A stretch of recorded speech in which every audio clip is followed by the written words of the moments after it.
Fala pessoal, tudo bem? Pessoal, eu participei ontem de uma live no canal do Antônio Miranda. Aliás, um abraço ao Antônio Miranda. Antônio Miranda é legal pra caramba, entendeu? É um dos canais aqui mais decentes, né, bacana, que ajuda os outros, é o Antônio Miranda. Então quem viu a live de ontem deve ter entendido, né, que eu tentei mostrar um pouco como que era a visão dos sábios, do Talmud, acerca do termo eunuco. Porque na visão popular, a gente pensa que eunuco é só um homem castrado. Mas na verdade não, tem toda uma série de definições que inclusive passa pelo afeminado e pelo homossexual. Inclusive é por isso que é mais comum numa sociedade você ter pessoas afeminadas e homossexuais do que pessoas castradas fisicamente. E como a Bíblia hebraica não tinha certos termos, eles usavam eufemismos. Então, quem não viu a live ontem, vê a primeira live lá, nem que seja um pedaço, que depois vocês vão entender esse vídeo, vai ficar mais fácil, tá bom? Mas enfim, eu mencionei lá no Antônio Miranda que a parte de Zorobabel seria interessante.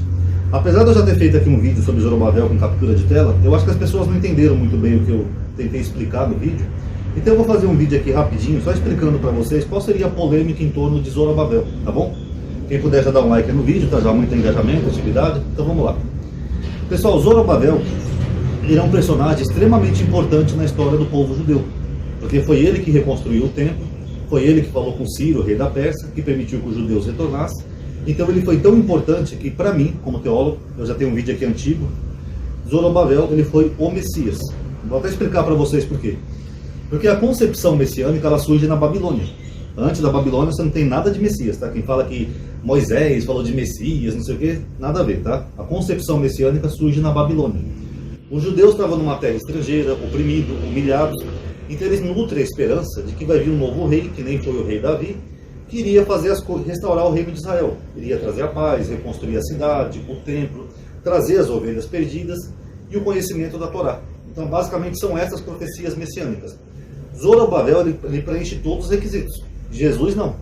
Por exemplo, o templo. Zorobabel reconstruiu o templo. Jesus não. Jesus falou que ia derrubar o templo, né? Derrubar este templo em 3 dias, eu reedificarei, mas é um templo espiritual, que é o meu corpo. Zorobabel não, ele literalmente reconstruiu o templo. Zorobabel governou numa relativa paz. Jesus não. Jesus falou, eu não vim trazer paz, eu vim trazer espada. E assim por diante. Então, quando a gente compara as profecias messiânicas, a gente vê que realmente Zorobabel preencheu todos os requisitos.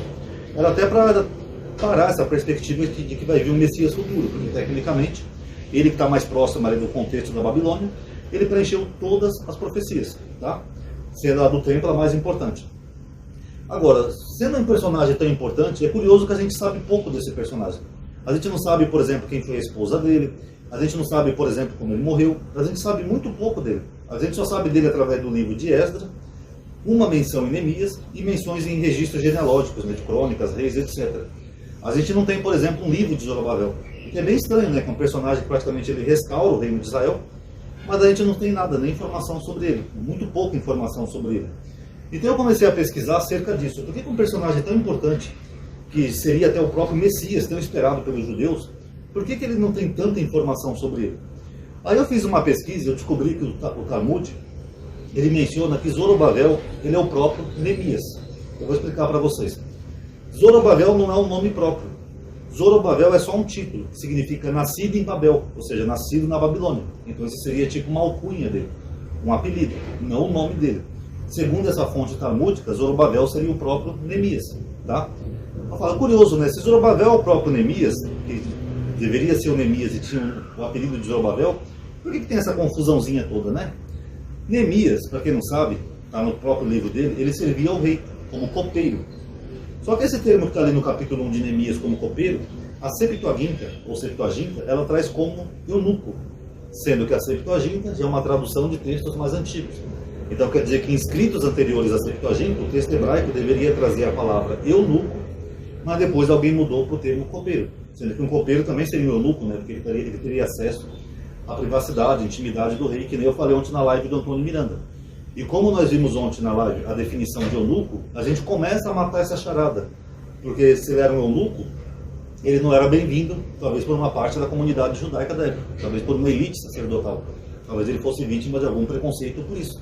Tanto que no próprio livro de Neemias tem uma parte, os inimigos dele querem armar uma armadilha para ele, eles mandam ele se esconder no templo. Olha, Neemias, tem alguém que está vindo te matar, se esconde no templo.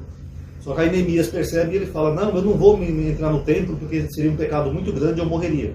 Por que seria um pecado? Porque o templo era proibido para os eunucos, até aquela época. Então, a gente começa a perceber que realmente Neemias seria um eunuco, e justamente por isso ele sofreu algum tipo de perseguição na sua época. Tanto que se você pegar a história de Neemias e de Zorobabel, perdão, você vê que eles fazem basicamente as mesmas coisas. Neemias reconstrói os muros da cidade, Zorobabel também.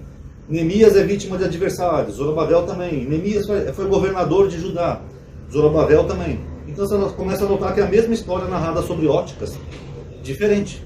Aí fica essa pergunta, né? Então por que eles pegaram e criaram como se fosse um personagem à parte? Será que é para desvincular Zorobabel do fato dele ser um eunuco, como Neemias, ao ponto até de alterarem as escrituras e colocarem lá o nome dele como... colocar copeiro, eunuco como copeiro? Então é uma questão interessante. Outro ponto que chama a atenção é na própria Bíblia de Jerusalém. No capítulo de Zacarias, eu não lembro qual é o capítulo, acho que é o 12 já é a restauração de Israel. Eu não vou lembrar o capítulo de cabeça, perdoe. Mas no livro do profeta Zacarias tem um capítulo que é chamado a coroação simbólica do sumo sacerdote Josué. Aí quando a gente lê na Bíblia, Deus falando, sumo sacerdote Josué, não sei o que, com glórias, honra, isso e aquilo, aí ele fala, este reconstruirá a minha casa. Só que tem um problema. Quem reconstruiu a casa, né, que é o templo, foi Zorobabel, não foi o sumo sacerdote Josué.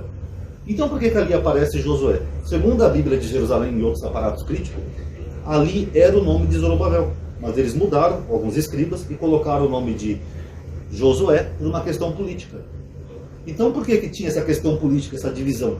Tipo assim, como se uma parte da sociedade judaica da época não aceitasse Zorobabel. Será que é porque ele seria o próprio Neemias, que era um eunuco? Essa é a questão que a gente começa a abordar, entendeu? Que seria interessante. Então a gente começa a perceber que quando os judeus retornam da Babilônia, que eu falei na live não, no vídeo que eu fiz aqui no canal, eles começam a voltar com mais moral. Você lembra que eu fiz aquele vídeo mostrando que antes da Babilônia não tinha essa moral toda? Era uma putaria danada?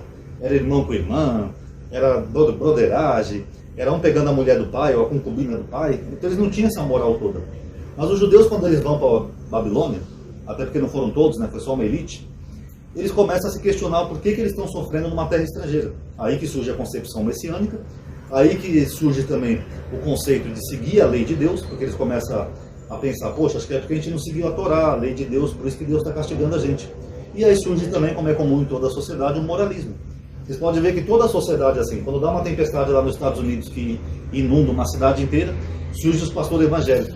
É por causa dos gays que a cidade foi inundada, é Deus castigando a gente por causa dos gays. No Brasil também, quando acontece uma tragédia, a culpa é do carnaval e dos gays. Sempre é assim. E naquela época não era diferente. Começa a surgir uma elite sacerdotal mais moralista. Então talvez por isso essa elite tenha adversado tanto com Zorobabel e tenha feito essas alterações nos escritos. Tanto ali da palavra eunuco para copeiro, quanto do nome de Zorobabel para o nome do sumo sacerdote Josué. A gente começa a ver que eles voltam com uma moral maior e eles começam a ver um problema. E talvez seja por isso que até hoje muitas pessoas não conseguem enxergar Zorobabel como Messias, mesmo ele preenchendo todas as profecias. Porque talvez houvesse até outros registros ou mais que foram apagados ou de certa forma alterados. Mas a verdade é essa, Zorobabel, ele também se encaixa naquele grupo, também está naquele book, tá, que eu estou vendendo, tá? Chama-se Os Homossexuais na Bíblia.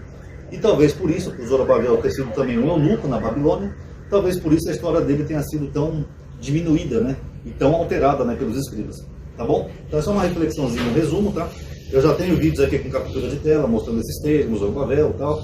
Inclusive eu fiz uma live, né, sobre Zorobabel, teve poucas views. É por isso que eu não vou fazer aquela live da Trindade em live, eu tô pensando em não fazer, porque lives assim dá menos view do que fazer um vídeo. Então eu vou pensar mais pra frente aí, tá bom? Quem gostou do vídeo, dá um like aí, se ajuda a aumentar a atividade e alcance. Obrigado por ter assistido. Paz a todos.